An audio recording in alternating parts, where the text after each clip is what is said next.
Advanced TV Herstory, the podcast that brings you fresh perspective on the importance of TV in our lives. We tell stories of leadership, persistence, and achievement of TV women, because in the lives of women, no other media platform has influenced or inspired so many. Lo, these 60 years. Women of all ages have been impacted by what they've seen and will see on TV. So join us for a little advanced TV herstory by streaming it directly on our website, tvherstory.com, or anywhere you find podcasts. I'm your host, Cynthia Bemis Abrams. Herstoryans, to another episode of Advanced TV Herstory. And this is part of a series of conversations we've been having with author Jeanine Furino about her book, All the Single Girls. And it is a compendium. I love that word. That's my word of the month, compendium, of the TV shows that really depicted in a fairly significant character fashion single womanhood. And this goes all the way back to the 50s and brings us up very close to the 2010s to shows that are still actually airing. And Jeanine has done this fantastic job of bringing a lot of information to us in her book, All the Single Girls. So first, I want to welcome Jeanine. Welcome. Hello. Hello. And, the story of how you came to put all of your passion into a book it's a great story, so I want you to tell it. But then I also want you to share a little bit more of your background about the sense of confidence you had that going forward, this was worthy of a book. So tell us about yourself, Jeanine, and how this book got started. Well, I'm a total television geek. I love classic television shows. Going back to the 50s, as a kid, my brother and I used to watch like Abbott and Costello, the really old ones. And I have a pretty good collection of these shows and was watching Armis Brooks one day and thought, gosh, which other single women had television shows about them in the 50s and 60s. So I started researching that and thought I might have enough for a book here. And basically, I was going to keep it to the 50s and 60s, maybe even the 70s. But at that point, I just kept going and researched all the way up to 2014 and decided to really make a book out of it and get it out there for everyone. And it's not as though you're a novice to the book world. In fact, you have some publishing experience, and this whole TV thing is just a lifelong passion. So how do those fit together? Well, I've worked in publishing for over 20 years and I've been working on other people's books for all that time and thought, I've got a good grasp on how to make a book. I can make my own book. And I had this, I have connections and friends that work in the industry. And so we all, they all pitched in and helped me to get it edited and typeset and indexed and proofread and all that fun stuff. And we can work together and got it out. Well, let me use this opportunity then, as one who has read the book cover to cover, to say thank you to Jeanine's publishing network of buddies and friends and those who she owed her favors, you favors, that you called in to make this work, because it's important. It's an important reference document, and I'm grateful that you were in the right place at the right time and realized that the content, the passion that you bring, as well as having just experienced American life, makes you to some degree as much of an expert on being able to present this information.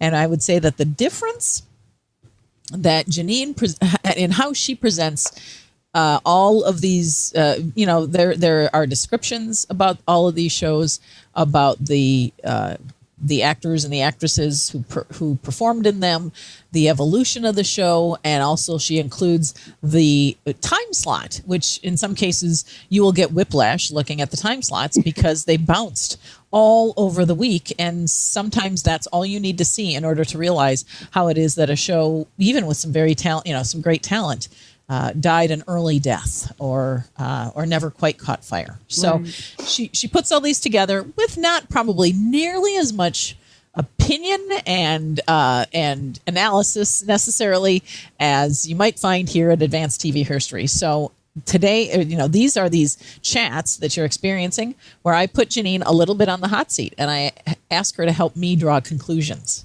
And listeners, I'm asking you to help me draw some conclusions as well, because these are conversations that we sometimes have in the privacy of our binging, or we have them with friends, we have them with ourselves. But let's have them as part of a TV Herstory conversation. And today's theme is the very quirky but very real single woman who is unsure of what she wants. And she is one of 7 themes that Jeanine sort of extracted from all of this analysis, all of this gathering of information about women who are the lead characters in shows and are single. So, Jeanine, before we jump into the woman who is unsure of what she wants, describe the other 6 themes, and you don't even necessarily, you can throw out 1 or 2 as examples, just so that people can light. Oh, sure. Well, we started off with the woman whose goal is to get married, and you would see that in Armis Brooks is a real classic one. And we moved into the caregiver who dedicates her life for caring for others. And probably a good example would be Hazel from the 1960s, who was a maid to the family that she adopted almost as her own. And then next woman we saw is the career woman, who puts her career ahead of love, and maybe not for all time, but for a time at least. She dedicates herself to her career and advancing that before she gets involved in romance.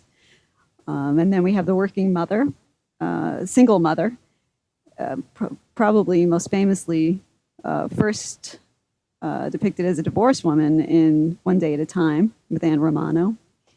And then we see the retired woman, and you see her throughout television history, not as often, but probably most famously and successfully in The Golden Girls. Then we have the feminerd, who's great at her job, but maybe not so lucky in love. And you might see her in more recent years, maybe in the Mindy Project or even New Girl. And then lastly, we have the woman who isn't sure what she wants out of life. And we're going to discuss her today. Yes, we are. And this is, as I have kind of sorted through all of your notes that you've provided me to help me kind of better understand the evolution of these themes and these characters and these arcs within series. There's not a lot here, but I think what we've determined is what is here is really important from a social, a sociological perspective.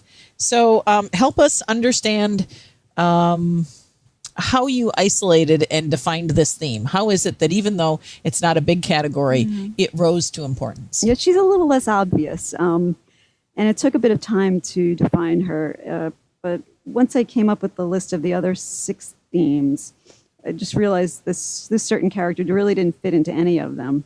And the reason why was because she didn't know what she wanted, really. So that's how I came up with this woman who's unsure of what she wants.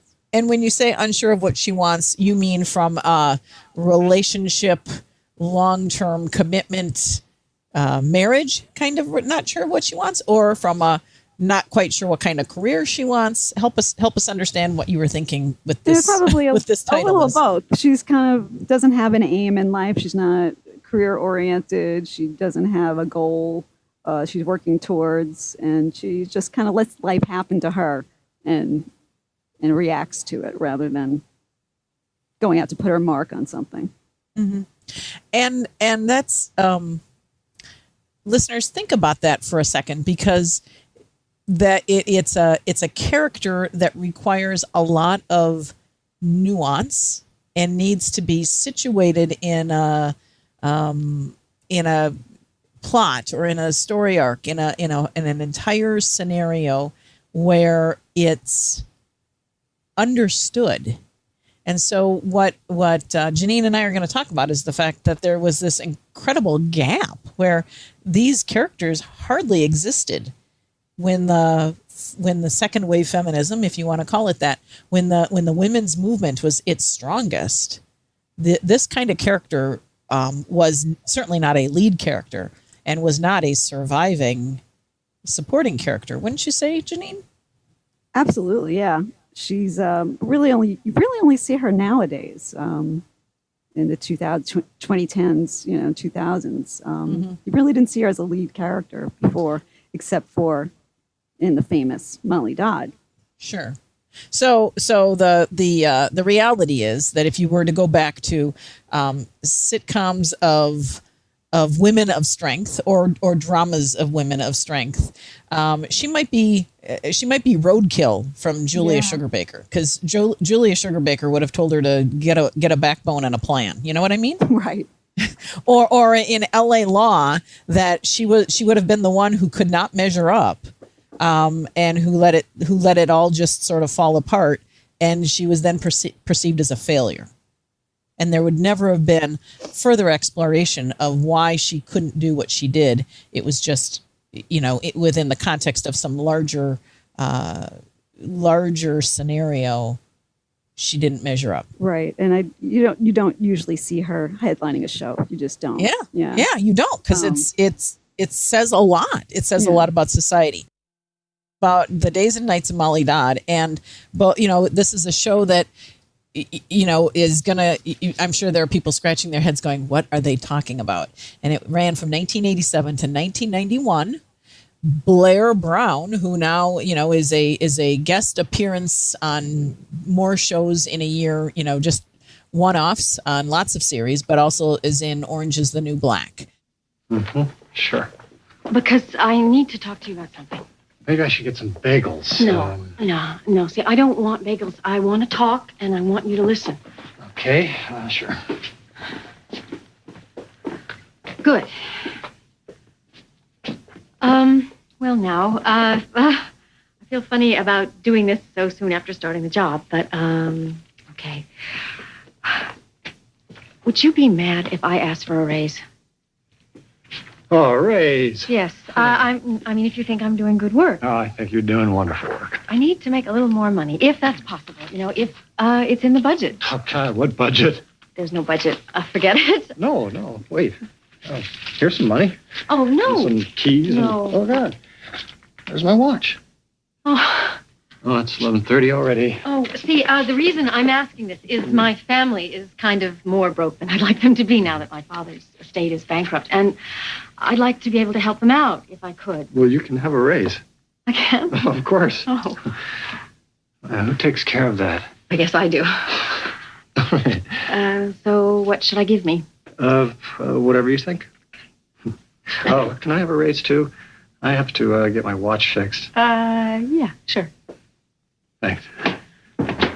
The days and nights of Molly Dodd tell us, Jeanine, what was it? She lived on the Upper East Side of Manhattan. She was a single woman. She was divorced.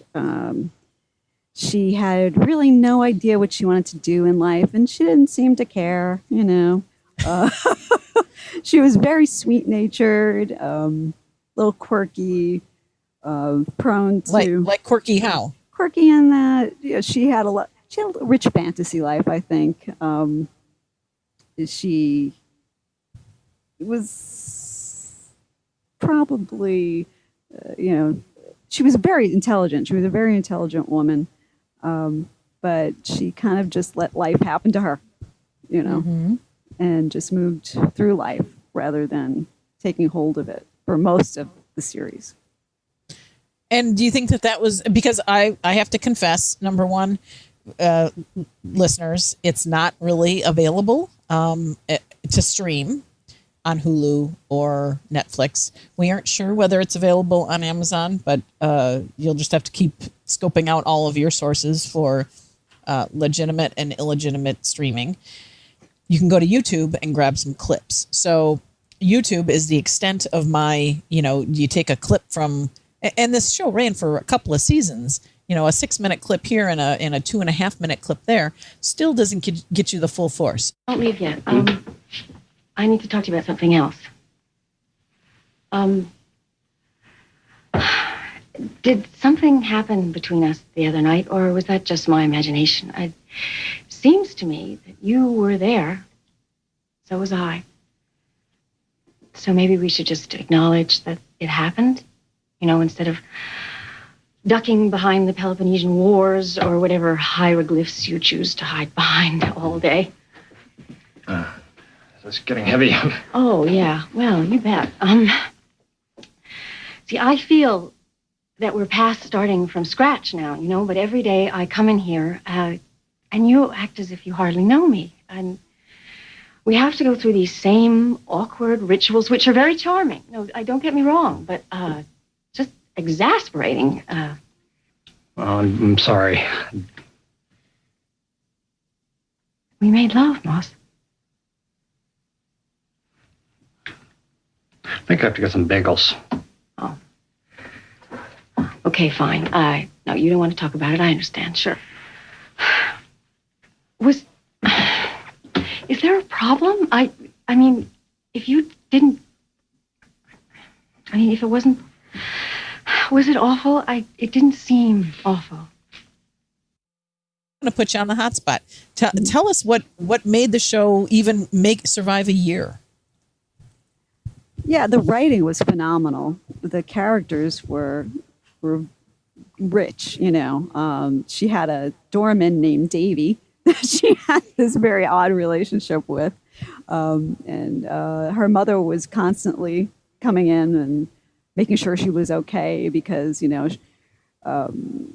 she worried about her.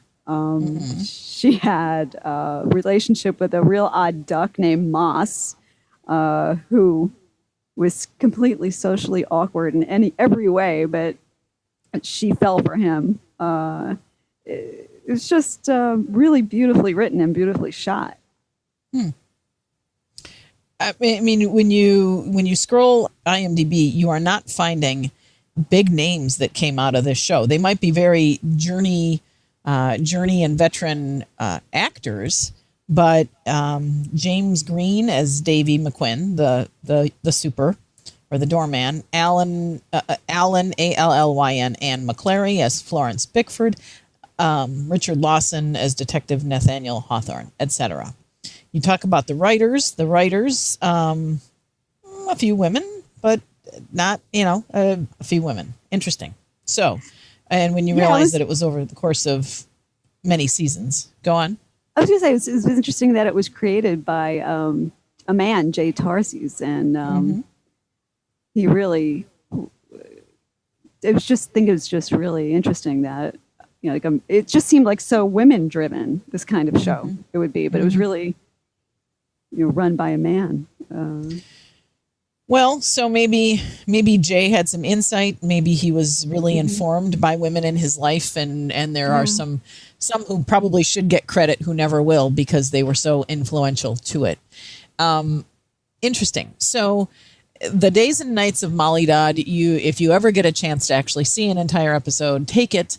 Otherwise, to get more of a flavor, even to go to YouTube means that you're at least being exposed to something that then we really don't see reappear in those incredibly competitive years of the 90s and the 2000s. I suppose, did you at one point say that you thought there were maybe a character or two in Ally McBeal that resonated, or am I getting that confused with another theme?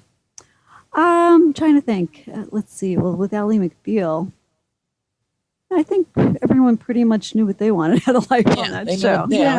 And had sort of, at least surface-wise, were working toward goals and things. So then we get to the 2010s. We get to shows that have clear millennial appeal.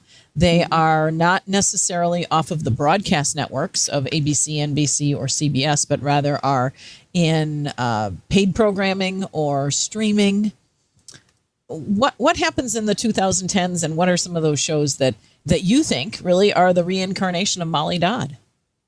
Well, maybe one you wouldn't think of is Orange is the New Black. I think that Piper Chapman is one who reacts to the world around her. She isn't so much one of those who's trying to carve a place for herself. She gets involved with different people, and she kind of just adjusts her personality and her way of being to fit into their way of life, you know. And we're kind of more of as a reactor than a one who takes action. And so you've indicated Orange is the New Black, the TV show Revenge, Girls. Yeah. Jessa, I think, is one of those who kind of flits through life.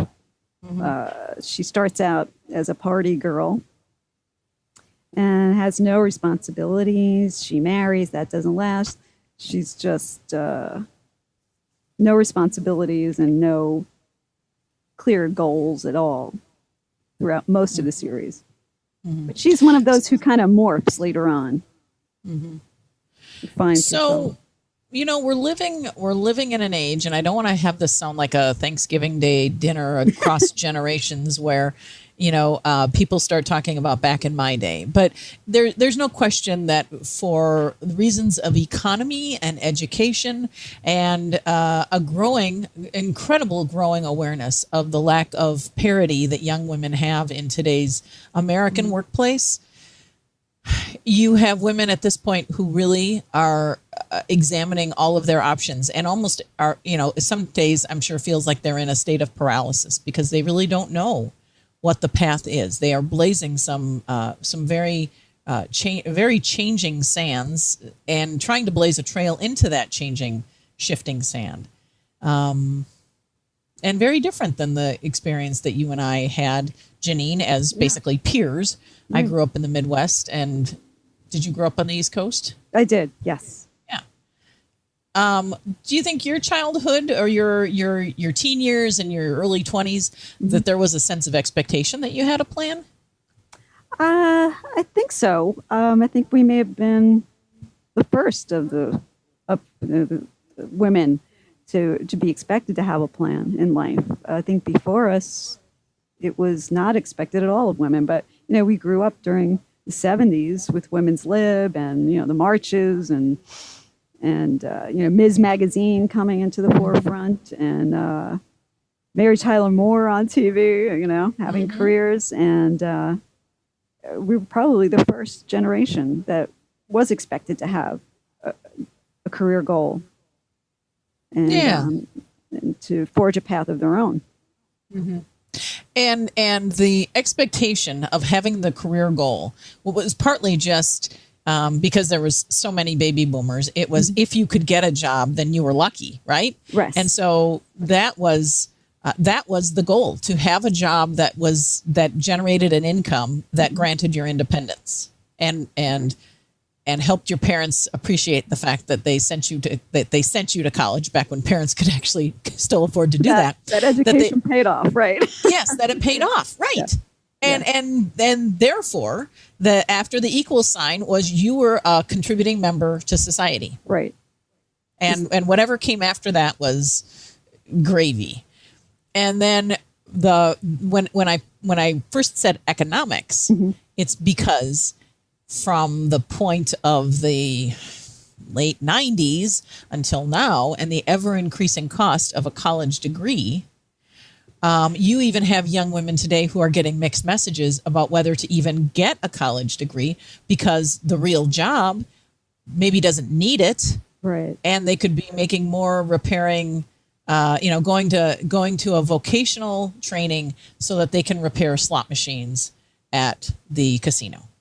Yeah, you're right. It's probably shifting now because of that, because of the economic situation. Yeah. And so we have American society that is having to do a tremendous amount of self-examination about how do we value education? How do we value it as a human quality versus the thing that's printed on the piece of paper? Because we have now a number of shows where these women are depicted as having a very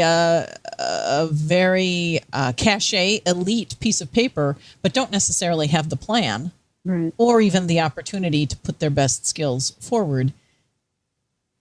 And they're just sort of wandering. And so I guess I would ask the question of you, Jeanine, first, because you're on the hot seat on this.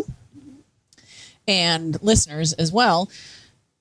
are we here we are in 2018, but this has been a pattern that, if you look at TV, has been evolving and picking up and being very accepted as having a lead character who's in this quandary.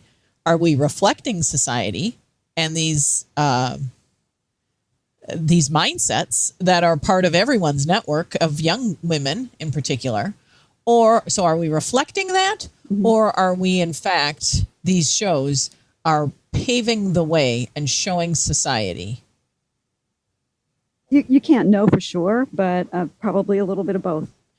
It's probably the appeal currently, and I guess I don't have the demographic data to know exactly the audience of these shows. Mm-hmm. The fact that they are streaming, or in some ways only available through paid programming, means that it evidently is not an area that the legacy broadcasting networks, the big broadcasting, ABC, NBC, and CBS, mm-hmm. are comfortable with. Yeah.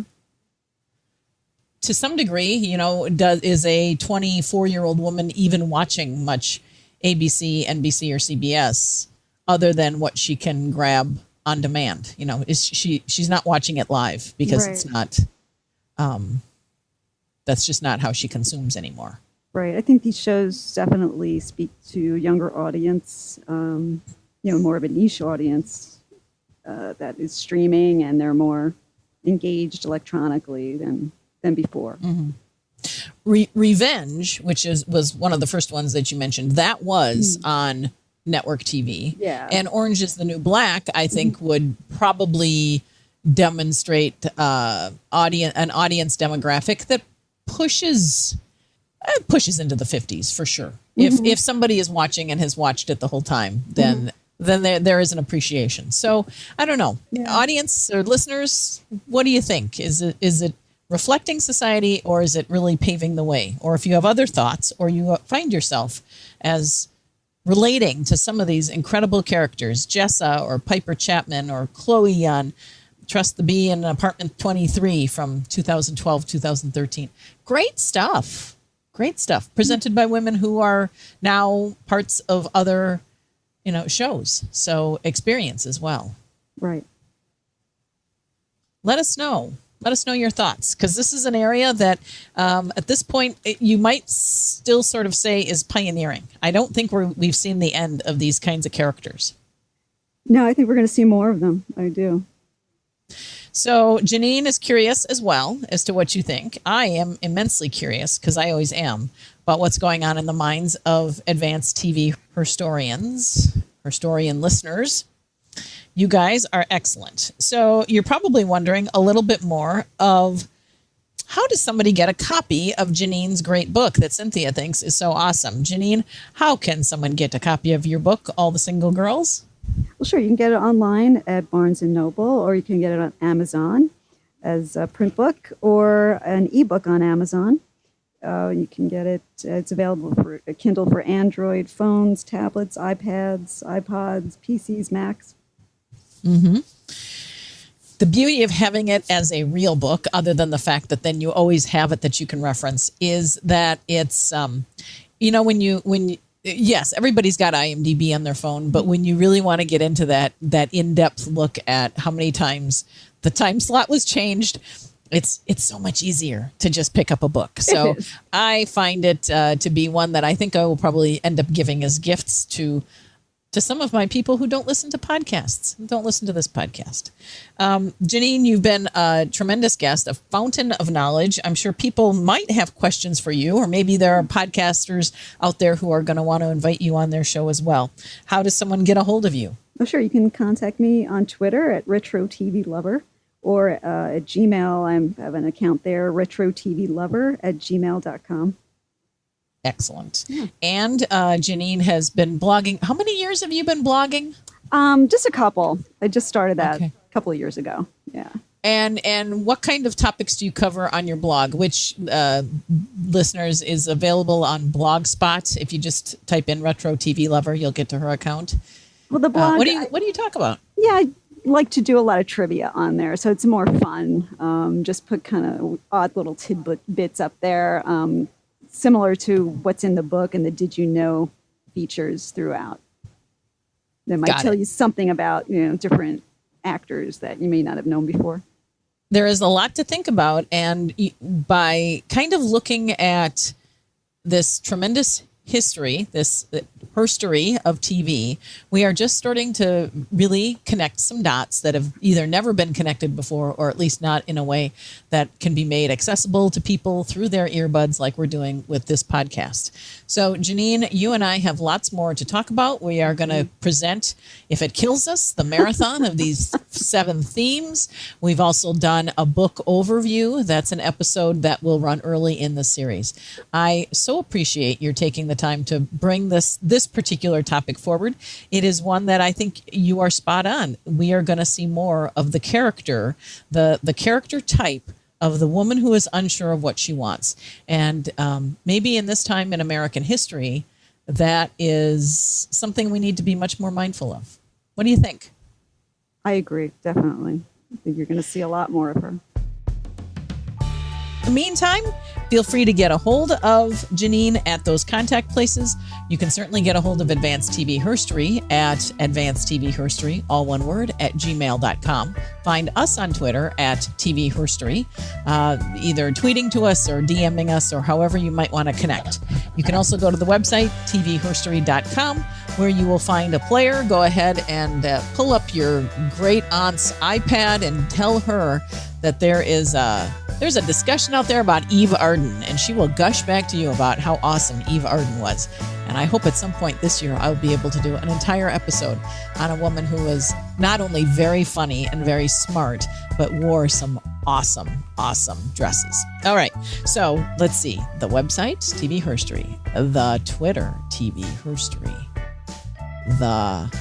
Just stay in touch, listeners. And again, the call is this. Think about that concept of the unsure of what she wants character and how she's made an impression on you, or whether or not you think where she fits into TV and society. Are we blazing trails for those women, or is TV, in fact, only now reflecting the fact that these women exist? I want to know what you think. And with that, I thank Jeanine Furino for being with us today. Jeanine? Thank you so much for having me. I appreciate it. This is a lot of fun. You are welcome. You're welcome. This has been fun, and I'm your host, Cynthia Bemis Abrams.